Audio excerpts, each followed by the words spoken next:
سبيل الدموع سبيل مريح تنهدى. السلام عليكم ورحمة الله وبركاته. إن الحمد لله نحمده ونستعينه ونستغفره ونعوذ بالله من شرور أنفسنا ومن سيئات أعمالنا. من يهده الله فلا مضل له ومن يضلل فلا هادي له. أشهد أن لا إله إلا الله وأشهد أن محمدا رسول الله. قال الله تعالى في القرآن الكريم: أعوذ بالله من الشيطان الرجيم. بسم الله الرحمن الرحيم.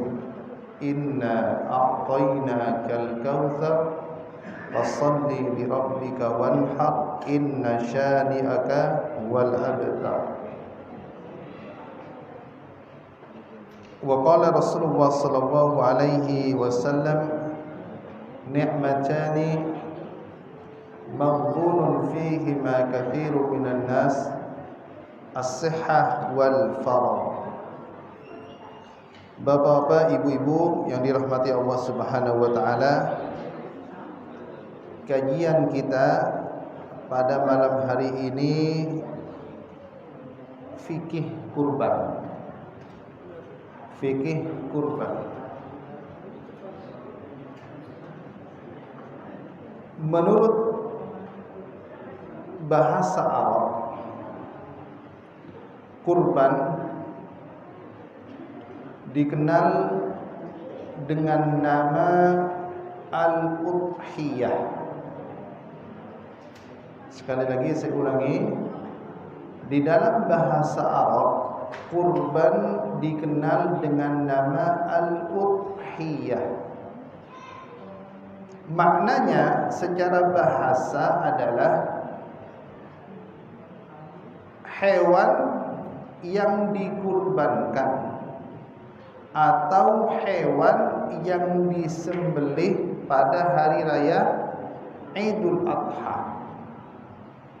Sedangkan menurut ahli fikih, al-udhiyah adalah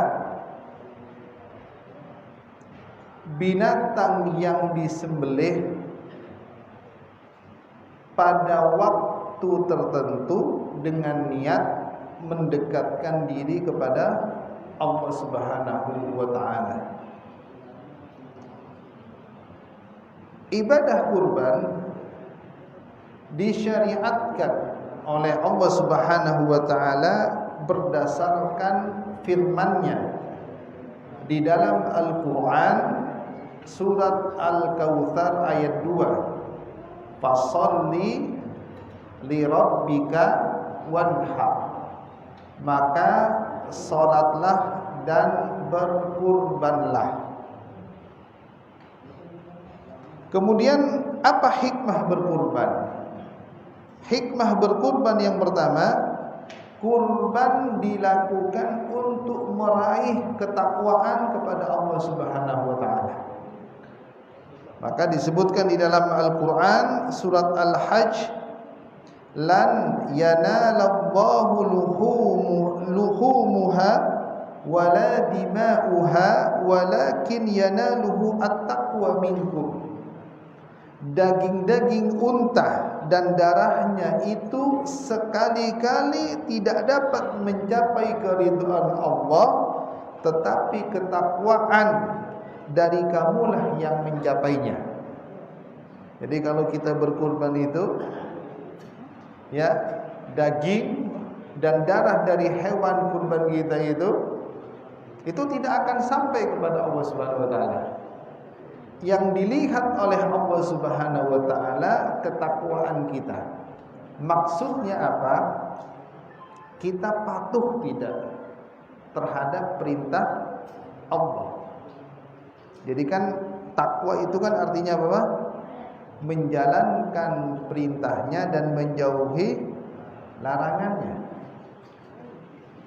Jadi hikmah dari berkurban itu untuk mencapai derajat takwa. Tapi takwanya itu jangan hanya di hari kurban saja. Kan begitu, Pak? Takwanya jangan hari kurban saja. Ya, di hari kurban mungkin kita mencapai derajat takwa, tapi di luar itu kita pun harus bertakwa kepada Allah Subhanahu wa taala. Kita sering mendengar hadis ittaqillah haitsuma kunta. Bertakwalah kepada Allah dimanapun kalian berada. Kemudian hikmah kurban yang kedua adalah kurban dilakukan dalam rangka bersyukur. Ya, bersyukur atas nikmat ya yang Allah berikan kepada kita. Jadi nikmat yang Allah berikan kepada kita itu sangatlah banyak. Maka sangat keterlaluan sekali orang yang Allah beri nikmat banyak tapi tidak berkurban. Ya, tidak berkurban. Ya, ini banyak, Pak. Tapi giliran nonton konser, meskipun tiketnya mahal belasan juta, dibela-belain, ya kan? Padahal kita tahu yang namanya konser itu di situ bercampur antara perempuan dan laki-laki. Ya, coba konsernya mulai jam 8 malam, masuk ke tempat konser sebelum maghrib. Saya nggak tahu sholat maghribnya di mana. Saya nggak tahu sholat isyaknya di mana. Kan begitu, Pak? Ini hati-hati. Kadang ada orang ketika diberikan rezeki oleh Allah tapi tidak mensyukuri ya nikmat rezeki itu sebaik mungkin. Ya. Padahal nikmat rezeki yang Allah berikan kepada kita, Pak, itu dimintai pertanggungjawaban. Dimintai pertanggungjawaban. Di dalam sebuah hadis Nabi sallallahu alaihi wasallam bersabda, "La tazula qadama 'abdin yaumal qiyamati hatta yus'al an arba." Tidak bergeser kedua kaki seorang hamba sampai dia ditanya 4 hal. Yang pertama adalah wa an malihi min aina iktasabahu wa bima anfaqahu. Tentang hartanya, dari mana dia mendapatkannya dan dikeluarkan untuk apa. Kalau Bapak punya harta dikeluarkan untuk berkurban, ini berarti Bapak menggunakan hartanya di jalan Allah. Ini namanya disebut apa?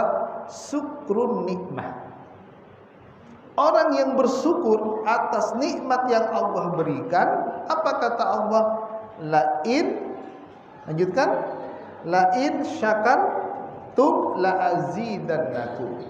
Jika kalian bersyukur atas nikmatku yang aku berikan kepada kalian, kata Allah, aku tambahkan. Maka kalau Bapak berkurban, ya, kalau mampu, sebaiknya apa? Sebanyak-banyaknya. Ini ada orang mampu datang ke masjid, nyarinya kambing yang paling kecil. Mana kambing yang paling kecil? Yang ditanya itu kambing harganya yang paling murah. Ya secara hukum fikih sih sah, Pak. Cuma kan keterlaluan, mampu kan maksudnya. Kaya. Seharusnya kalau dia kaya, ya seperti Nabi dong. Nabi itu berkurban berapa, Pak? Berapa kurbannya Nabi? 100 ekor kambing. Sebagian Nabi potong sendiri, sebagian yang potong Ali. 100 ekor kambing. Kalau Utsman lebih dahsyat lagi, 100 ekor unta. 100 ekor unta. Nah, saya kemarin diceritain oleh ada jamaah 2 hari nggak kelihatan di masjid, Pak. Saya tanya, Pak, 2 hari nggak kelihatan ke masjid, kemana Pak? Iya Ustaz, saya lagi diajak sama bos saya ke Kudus Ustaz, beli hewan kurban. Saya tanya, kok beli hewan kurban sampai ke Kudus Ustaz? Nggak terlalu jauh, emangnya di Bekasi nggak ada? Belinya bukan 1 sapi Pak Ustaz, tapi belinya itu sekitar hampir 20 sapi. Jadi makanya karena beli banyak, itu sampai datang ke Kudus. 20 sapi kurang lebih itu Ustaz. Nah, ini hebat nih. Orang kaya tapi benar-benar ya mempergunakan nikmat yang Allah berikan kepadanya untuk sesuatu yang baik. Makanya kalau kita berbicara masalah Idul Kurban, itu kan pengorbanan, Pak. Jadi sesuatu yang kita cintai itu harus dikorbankan. Karena ini perintah Allah. Seperti halnya Nabi Ibrahim, anaknya pun coba, karena itu perintah Allah, mau disembelih. Coba Pak. Pak, saya mau nanya sama Pak, harta yang paling berharga itu apa? Harta yang paling berharga itu anak. Tapi karena itu perintah Allah, Nabi Ibrahim tidak berpikir panjang, langsung berkata kepada anaknya, wahai anakku, aku bermimpi, ya, diperintahkan oleh Allah untuk menyembelihmu.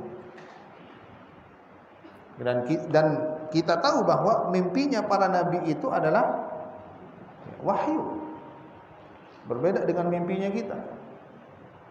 Mimpinya kita bukan wahyu. Ya. Coba saya mau nanya sama Bapak, Bapak lebih sering mimpi buruk atau mimpi baik? Kalau mimpi buruk ini jangan-jangan kalau tidur nggak baca doa ya. Kalau mimpi buruk jangan ceritakan ke orang. Tapi kalau mimpi bagus ceritakan kepada orang, siapa tahu menjadi kenyataan. Ini mimpinya Nabi itu wahyu. Tapi coba Pak, karena ini perintah Allah, langsung disampaikan tanpa berpikir panjang. Dan lihat jawaban anaknya, ya abatif'al ma tu'mar satajiduni insyaallahu minas sabirin. Wahai ayahanda, jika itu perintah Allah, laksanakanlah. Insyaallah engkau akan mendapatiku termasuk orang-orang yang sabar. Jadi anak yang paling berharga, karena ini perintah Allah, mau dikorbankan. Ya, kadang kita ini terlalu cinta sama harta. Terlalu cinta sama harta. Terlalu perhitungan terhadap harta. Ya. Apalagi misalnya ya, kita ini terlalu cintanya kepada harta, kadang ketika ada orang yang minta misalnya, terkadang kita memberikan sesuatu yang kurang baik, sesuatu yang ya maaf, yang kita sudah tidak sukai. Misalnya Bapak, ada yang datang kepada Bapak, Pak, saya sudah nggak punya baju Pak, baju saya cuma ini aja. Bapak apa biasanya kalau dimintai baju seperti itu? Ada orang yang nggak punya datang kepada Bapak minta baju, ya tunggu dulu sebentar, saya akan ngambil baju di lemari. Bilang ke istrinya, mah mana baju yang sudah nggak layak dipakai, kasih aja, kan begitu Pak? Itu memang sedekah. Tapi kata Allah, sedekah yang paling baik itu sesuatu yang kita cintai, sesuatu yang kita cintai. Dalilnya mana? Bapak buka surat Al Imran awal juz 4. Kata Allah, lan tanalul birra hatta tunfiku mimma tuhibbun. Sedekah yang paling baik adalah sesuatu yang kita cintai. Kita punya uang 3 juta, uang itu kita cintai, Pak. Jangan sampai uang itu kita gunakan untuk yang lain dah, jangan, sayang. Tapi Bapak, uang 3 juta yang paling Bapak cintai itu Bapak belikan kambing kemudian dikurbankan. Ini sesuatu yang paling baik. Meskipun apa? Bapak nggak punya uang lagi setelah itu, tapi yakin Allah akan menggantinya yang lebih besar. Dalilnya mana? Harta yang disedekahkan tidak akan pernah berkurang. Insya Allah saya doakan mudah-mudahan jamaah Masjid Al-Furqan ini tahun ini semuanya bisa berkurban sapi. Sapi, saya doakan berkurban sapi. Jangan apa, Pak? Jangan kambing, sapi, Pak. 1 sapi. Udah berapa ini udah?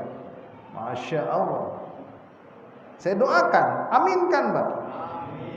Ya siapa tahu, Pak, Bapak dapat rezeki, dapat THR lagi dari bosnya kan? Tiba-tiba langsung awalnya targetnya mau kurban kambing berubah jadi sapi, ya. Kemudian yang selanjutnya, hukum berkurban. Hukum berkurban itu sunnah muakkad. Sunnah muakkad, sunnah yang ditekankan. Dan bahkan ada ulama yang mengatakan wajib bagi orang yang mampu. Dengan dalil apa? Man kana lahu sa'ah walam yudhi fala yaqrabanna musallana. Ini diriwayatkan oleh Ibnu Majah, ya. Jadi barang siapa yang memiliki keluasan rezeki, dia tidak berkurban, maka jangan mendekati tempat sholat kami. Jadi hukumnya adalah sunnah muakkadah. Kemudian hewan yang boleh digunakan untuk berkurban. Ini ada ketentuannya, Pak. Hewan kurban hanya boleh dari kalangan bahimatul an'am. Bahimatul an'am maksudnya hewan ternak tertentu. Tidak semua hewan ternak itu boleh dikurbankan. Yang pertama adalah unta, kedua sapi, ketiga kambing. Ini kuda nggak disebutin berarti tidak boleh. Meskipun kuda itu termasuk hewan ternak, ya. Dan bahkan sekelompok ulama bersepakat selain dari hewan ini tidak boleh dikurbankan. Kemudian yang paling dianjurkan untuk dikurban, tentunya binatangnya harus gemuk. Jadi bukan berarti yang kurus tidak boleh. Ini yang dianjurkan. Kemudian warnanya putih polos. Kalau ada Bapak warnanya ada putih polos, nah ini baik. Kemudian abu-abu, atau kalau tidak ada hitam. Tapi kalau tidak ada warna yang disebutkan di sini, ya boleh. Kemudian jantan utama. Bukan berarti betina tidak boleh. Betina boleh, tapi yang lebih utama itu apa? Jantan. Kemudian berharga, harganya mahal. Makanya tadi di awal saya singgung, kalau mau beli hewan kurban, cari yang paling mahal. Kalau kita mampu, jangan cari yang harganya murah. Kecuali memang kita nggak mampu, mampunya hanya sekian, ya nggak apa-apa. Kemudian umur hewan kurban. Jadi ada ketentuannya, Pak. Ya, tidak semua ya hewan itu boleh dikurbankan. Maka di sini diriwayatkan dari Jabir radhiyallahu anhu qala Rasulullah sallallahu alaihi wasallam la tadbahu illa musinnah. Ya, an yaksura alaikum fatadbahu jad'ah minad dhaqni. Janganlah kalian menyembelih kecuali musinnah. Kecuali jika terasa sulit bagi kalian, maka sembelihlah jad'ah dari domba. Di sini dari kambing adalah yang telah berusia 1 tahun, masuk tahun kedua. Ini ukuran usia kambing. Musinnah itu dari sapi adalah yang telah berusia 2 tahun, masuk tahun ketiga. Ya, kalau kambing masuk tahun kedua, kalau sapi masuk tahun ketiga. Sedangkan unta yang telah genap 5 tahun, masuk tahun ke-6. Inilah pendapat yang paling masyhur di kalangan ulama. Jadi usianya Bapak harus tahu. Ya. Kemudian hewan yang tidak boleh dikurbankan, yang haram, buta sebelah. Jadi matanya buta, dan butanya itu jelas. Jadi Bapak itu kalau memilih hewan kurban itu ya lihat matanya ada yang cacat nggak. Kalau ada yang cacat, nah jangan. Kemudian sakit dan tampak jelas sakitnya. Ya, tampak jelas sakitnya. Kemudian pincang dan telah tampak pincangnya. Biasanya kalau sapi yang dikirim dari daerah-daerah itu kan, ya mohon maaf ya, kadang dia di kendaraan itu kan naik truknya itu harus dicek dulu.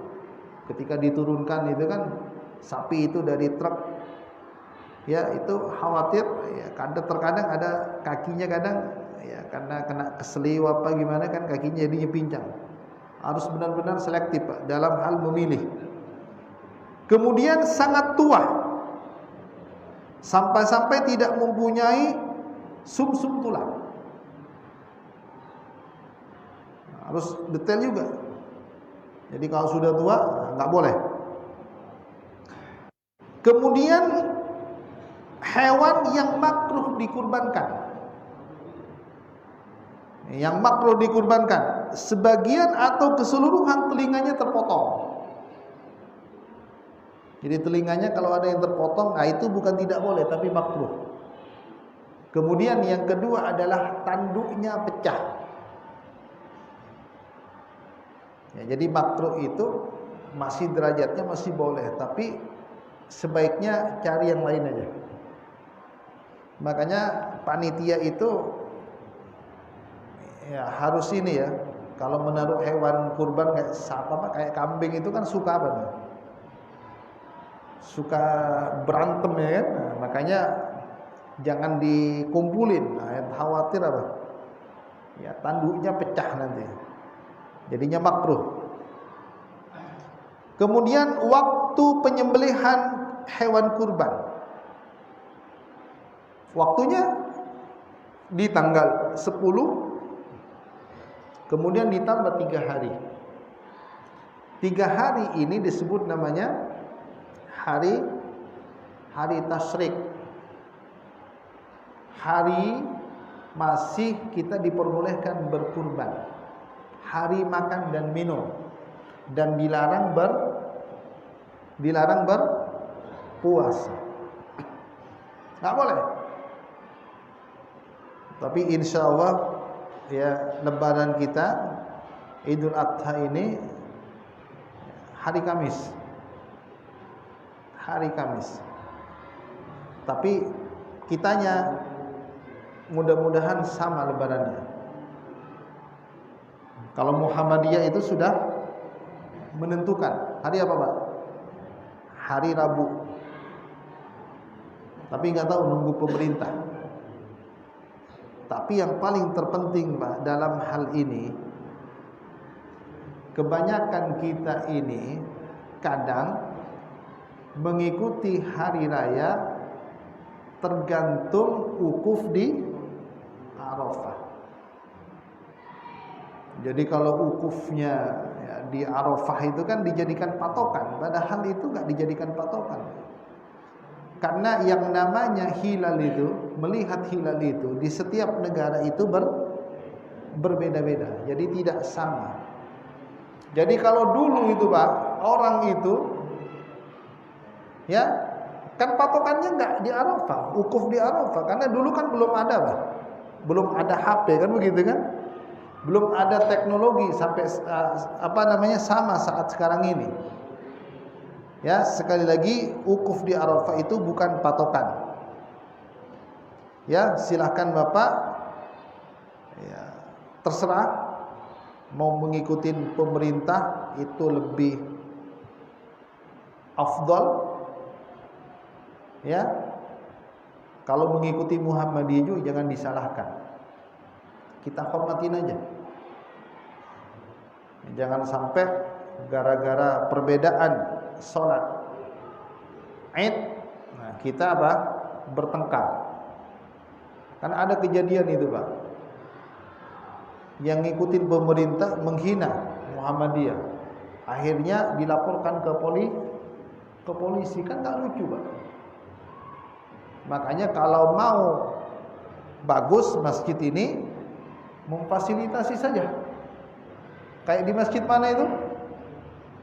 Nah, hari Rabunya mengadakan sholat Idul Adha juga, hari Kamisnya mengadakan sholat Idul Adha. Jadi satu masjid tapi ada dua hari raya. Itu ada masjid yang seperti itu. Tapi kalau di sini sudah sepakat mengikuti pemerintah ya bagus.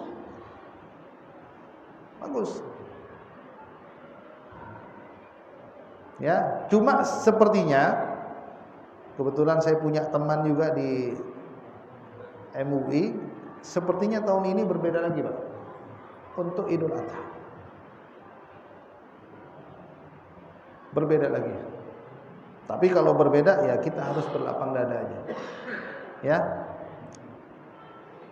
Kemudian tuntunan penyembelihan hewan kurban. Syarat orang yang menyembelih yang pertama adalah berakal.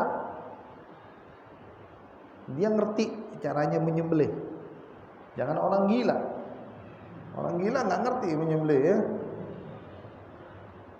Kemudian yang diutamakan laki-laki. Bukan berarti perempuan nggak boleh. Kalau perempuan itu kalau mau menyembelih boleh. Jangan dilarang. Ya, tapi kalau laki-laki, nah itu lebih baik. Kenapa? Karena laki-laki itu lebih bertenaga, lebih kuat. Tapi yang paling baik itu orang yang berkurban itu dia yang potong. Kalau nggak mampu memotong, diwakilkan.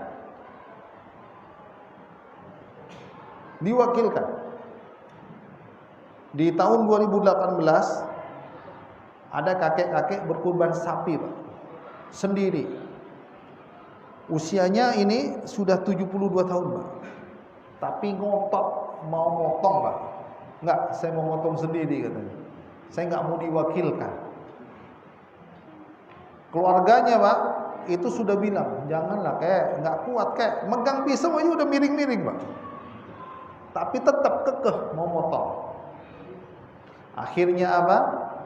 Panitia tidak bisa melarang karena dia ingin motong. Benar Pak. Enggak hanya terkelupas sedikit Pak, nggak kuat lagi nekan Pak. Akhirnya sapinya berdiri Pak. Sapinya berdiri, dia kabur Pak. Nah ini kan jangan. Kalau nggak mampu itu jangan motong, jangan nyoba-nyoba motong. Ya, diwakilkan. Kecuali kakeknya ini berotot kuat, nah nggak apa-apa kan begitu Pak. Ini sapinya gede kan, nyoba-nyoba motong gitu kan. Harus diserahkan. Kemudian orang Islam,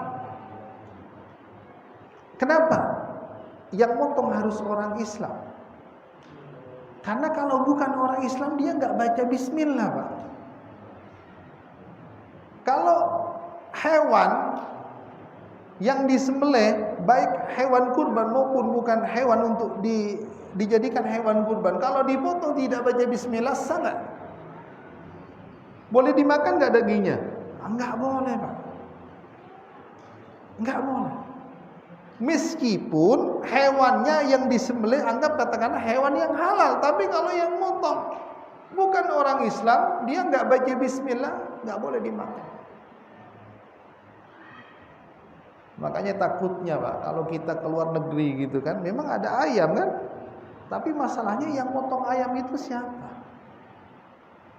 Kecuali kalau restoran itu sudah ada label halalnya, halal lah, boleh gitu. Tapi kalau nggak ada, meskipun ada ayam di situ, kita nggak tahu yang motong siapa.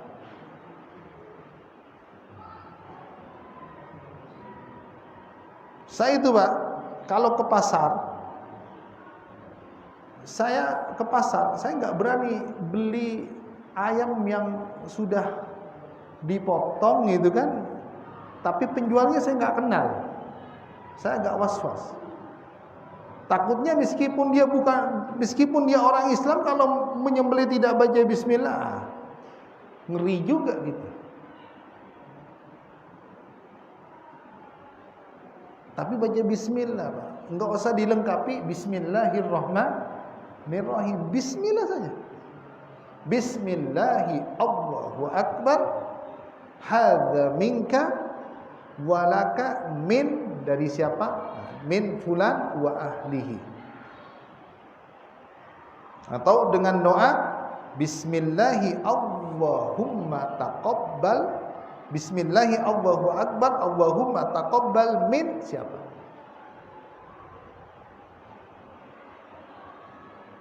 Jadi kalau di sini misalnya ada tukang jagalnya, ya harus di training dulu, harus baca doa. Ya, takutnya dia nggak baca doa, ini kan repot.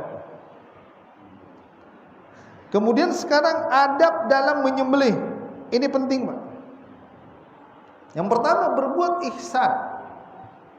Maka disebutkan di dalam sebuah hadis, innallaha katabal ihsan ala kulli syai'.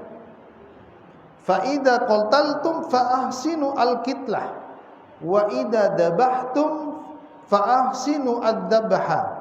Wal yuhidda ahadukum safratahu falyurih dhabihatah.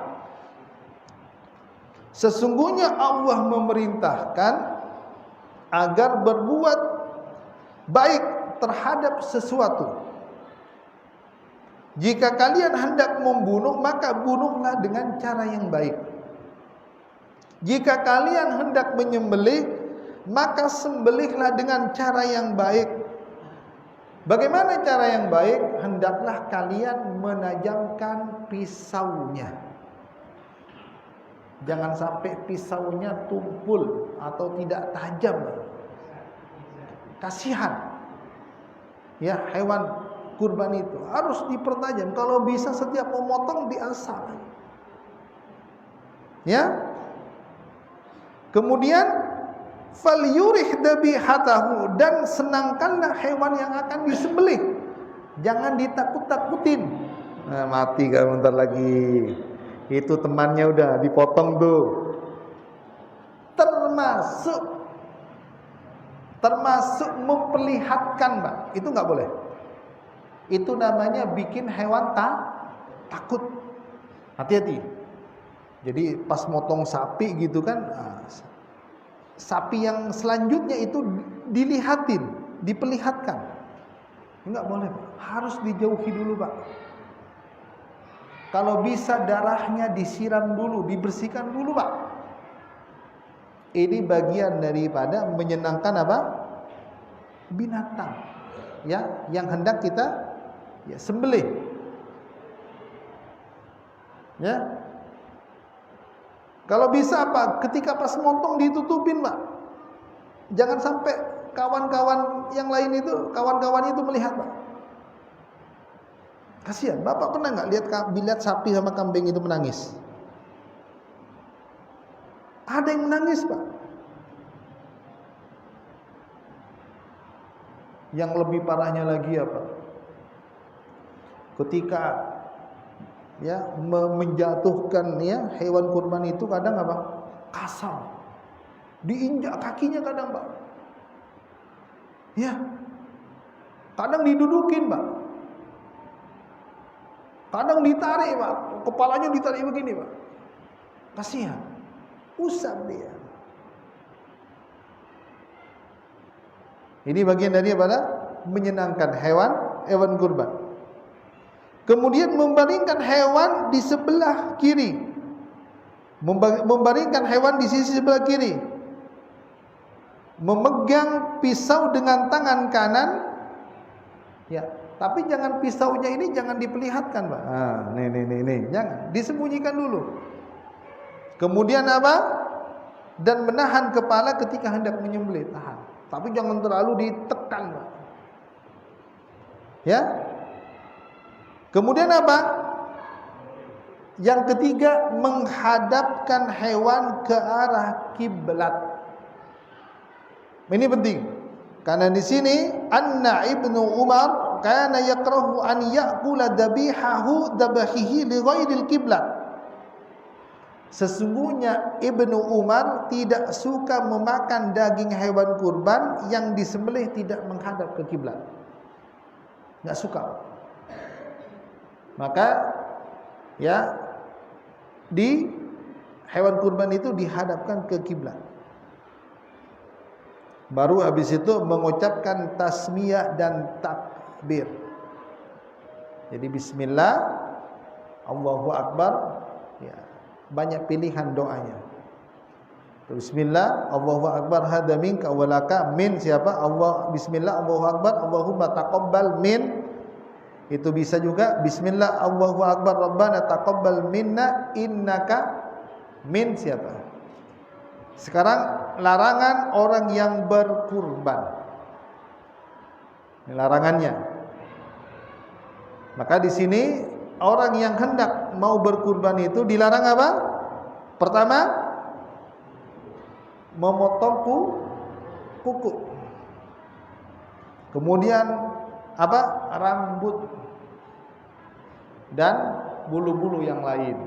Itu ada pendapat yang seperti itu. Kapan? Ketika kalian melihat hilal masuk tanggal 1 Dzul Hijjah. Sekarang tanggal berapa? 26. Jadi selalu diingatkan, Pak. Selalu diingatkan. Takutnya lupa. Soalnya kalau lupa motong kuku, Bapak kurban kan kukunya panjang itu kan lumayan itu kan. 9 hari itu kan gak enak kalau kuku panjang. Ya, sering-sering diingatkan aja yang mau berkurban ya. Nanti jangan sampai ketika sudah masuk 1 Dzul Hijjah ya kukunya dipotong atau rambutnya dipotong. Bagaimana dengan anggota keluarga yang lain? Apakah ikut tidak memotong kuku dan rambutnya? Ini ulama berbeda pendapat. Ada yang mengatakan cukup yang membeli hewan kurban saja, yang kukunya tidak boleh dipotong dan rambutnya. Misalnya bapak mau berkurban, bapak yang beli kan, istrinya sama anak-anaknya nggak apa-apa motong kuku, karena dia nggak membeli, cukup bapak aja. Larangan itu berlaku untuk bapak aja. Itu ada yang berpendapat seperti itu. Ada ulama yang lain berpendapat enggak, semua anggota keluarganya. Jadi mengikuti ketentuan ya orang yang berkurban karena sama kan? Tapi anggota keluarga ini harus diperjelas juga. Jadi kalau ulama mengatakan anggota keluarganya orang yang tinggal bersama kita. Orang yang tinggal di rumah kita, itu namanya anggota keluarga. Ya, mungkin ini yang dapat saya sampaikan. Silakan yang mau didiskusikan, bebas terkait masalah kurban. Silakan Pak.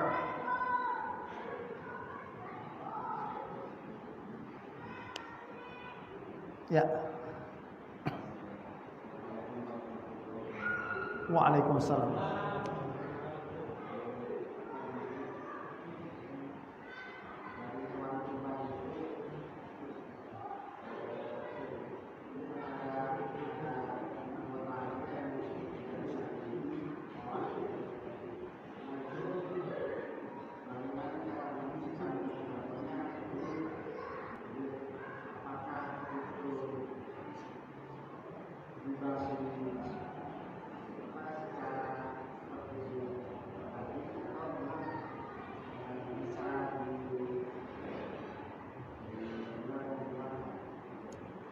Disedekahkan, tidak boleh dijual belikan. Haram dijual belikan kulit. Meskipun yang tukang jagalnya misalnya mau beli kulit, jangan. Karena itu sudah termasuk bagian daripada hewan kurban. Disedekahkan atau dimanfaatkan untuk yang lain, jangan dijual belikan. Ya, karena ada masjid kadang, ya, karena kulit hewan kurbannya itu banyak dan sepertinya kalau dijual menguntungkan, harganya lumayan untuk masjid katanya.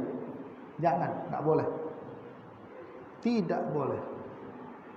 Harus disedekahkan, ya, atau paling tidak dimanfaatkan untuk bikin apa namanya? Bikin ya apa?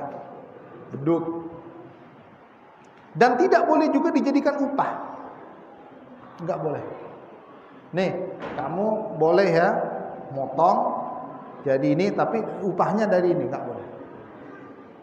Silakan yang lain. Ya.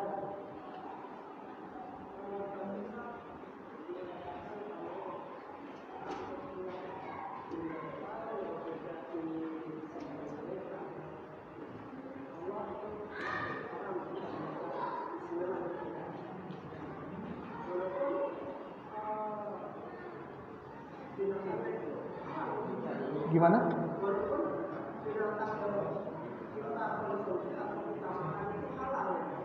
Iya.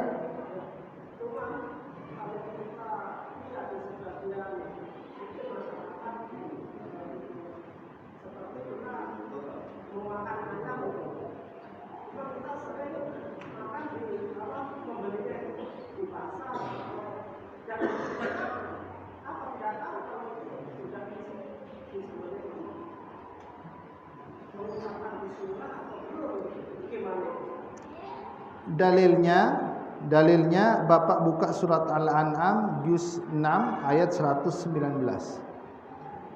Wa ma lakum alla ta'kulu mimma dzukira smullahi alaihi. Dan tidak boleh memakan hewan sesembelihan yang tidak diucapkan bismillah. Tapi kalau Bapak misalnya biasa beli di pasar, tapi kalau penjualnya muslim, ya insya Allah kita berhusnudzon saja. Cuma kalau saya beli ayam, saya biasanya bercanda, Kang, baca bismillah kan? Oh iya Pak, udah. Kalau saya candain, kalau kita bahasanya candain kan orang itu kan nggak tersinggung Pak. Jadi seperti itu. Makanya saya itu sudah punya langganan khusus Pak. Jadi dan saya tahu lah orangnya insya Allah baik. Ya. Tapi kalau penjualnya muslim, insya Allah ngerti Pak, ngerti. Cuma kalau kita misalnya ke luar negeri, nah ini yang perlu kita waspadai juga. Ya, kenapa? Karena nggak boleh, Pak. Nggak boleh. Tapi kalau di Indonesia aman, Pak. Aman. Tenang, Bapak. Nggak usah khawatir. Ya.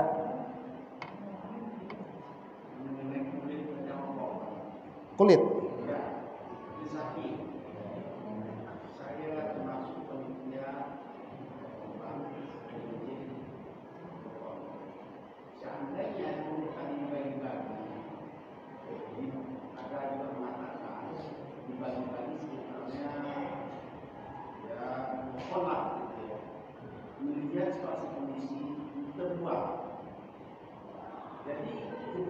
saya pernah saya makan dijual itu sapi dipakai masjid buat melakukan salah. Kalau dikasih sama yatim itu gimana? Tetap kalau dijual tetap nggak boleh. Kalau dijual kulitnya, kalau dijual nggak boleh. Tapi kalau kulitnya diberi, disedekahkan boleh. Jangan dijual intinya. Ya ini kan saya panitia dijual kulitnya dikasih yatim. Iya, tetap nggak boleh kulit dijual, Pak. Nggak boleh dijual.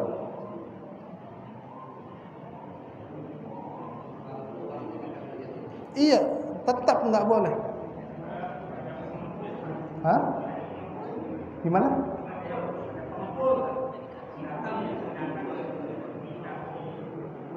Kalau minta, kalau disedekahkan nggak apa-apa. Yang tidak boleh dijual. Tapi ini kebanyakan kulit sapi itu diberi mereka dikasih umpamanya itu mereka tidak jual sama orang yang membutuhkan. Ya itu terserah mereka. Yang penting kita memberinya bukan dijual. Kita memberi nih, saya sedekahkan kulit untuk kamu, saya berikan. Terserah mereka, kalau mereka mau menjual ya mereka yang Kan gini, kita panitia dikasih korban loh. Saya panitia dan saya korban. Berarti saya itu korban dong. Saya panitia menjual itu sapi. Harga saya sekorban. Saya jual itu sapi, saya jual kasih anak yatim. iya, tetap nggak boleh, Pak. Nggak boleh. Islam ini dosa dong. Hah?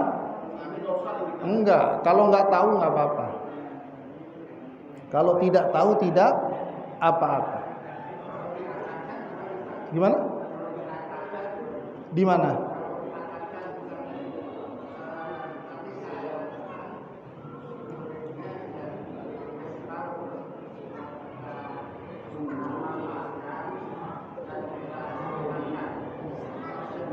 Boleh. Kalau diakatkan kayak gitu disedekahkan boleh.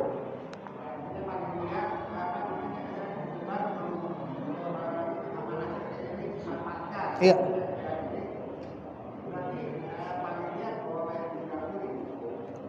Kalau yang penting tidak boleh dijual belikan, Pak. Disedekahkan. Iya. Disedekahkan. Dan yang berkurban itu tidak boleh memberikan amanah kulitnya itu dijual, nggak boleh. Jadi seperti itu. Ya. Ada lagi? Ya.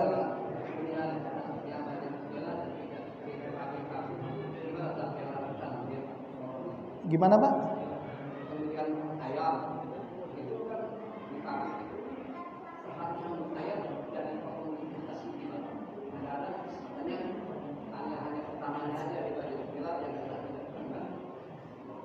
Wallahu a'lam kalau kayak gitu, Pak. Wallahu a'lam. Tapi saya tahu informasinya katanya per ekor itu baca bismillah. Tapi kalau per ekor kemudian untuk semuanya bismillah berlaku ya enggak boleh. Karena hadisnya itu kan setiap kita mau menyembelih membaca bismillah, bukan bismillah itu dipakai. Iya. Tapi wallahu a'lam. Ada yang lain? Waalaikumsalam. Kebanyakan sekarang nggak dipotong di masjid. Saya lihat di khusus pemotongan hewan itu kita gimana kontrolnya itu? Apa baca bismillah itu kan mesin yang motong? Ya, asalkan meskipun mesin, tapi kan istilahnya yang mengoperasionalkan itu kan, itu asalkan baca bismillah nggak ada masalah. Tapi makanya kita mencari orang yang benar-benar kita percaya, dia ngerti gitu loh. Itu yang paling terpenting bagi panitia. Kita harus percaya. Bapak harus bilang, saya ini maunya ini sesuai dengan syariat loh ya. Jadi Bapak bikin persyaratan, ketentuan-ketentuan. Saya mau per hewan itu dipotong membaca bismillah. Jangan sampai enggak dibacakan. Boleh. Dan kalau Bapak sudah menyampaikan seperti itu, meskipun Bapak tidak mengontrol, ya sudah urusannya mereka itu. Ya kan begitu. Yang paling penting kita sudah memberikan apa? Persyaratan. Oke, cukup. Memang begini Pak, masalah fikih. Saya kan dari awal sudah menyampaikan, pasti akan banyak pro kontra. Jadi Bapak kalau jawaban saya tidak sesuai dengan Bapak punya dalil, nggak apa-apa, nggak usah ngikutin saya. Itu namanya fikih. Imam Malik aja dengan Imam Syafi'i aja berbeda pendapat, padahal guru dan murid. Jangan sampai saya nggak ngikutin ustadz itu beda sama saya. Ya, ini namanya masalah fikih. Ini jawaban saya.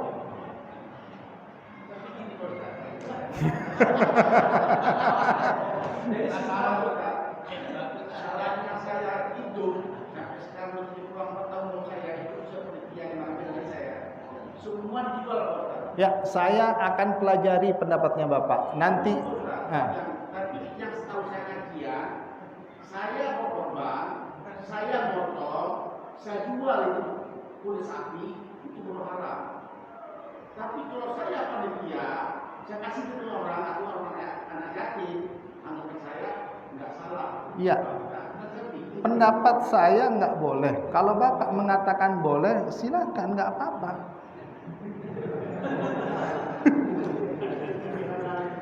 Kan begitu Pak. Itu namanya fikih. Ya kan bebas aja. Nggak apa-apa.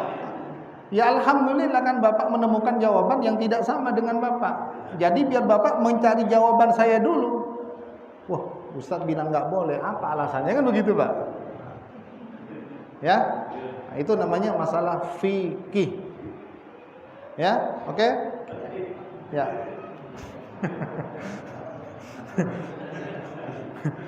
Ya, kita tutup dengan doa kafaratul majelis. Subhanakallahumma wa bihamdika asyhadu an la ilaha illa anta astaghfiruka wa atubu ilaik. Assalamualaikum warahmatullahi wabarakatuh.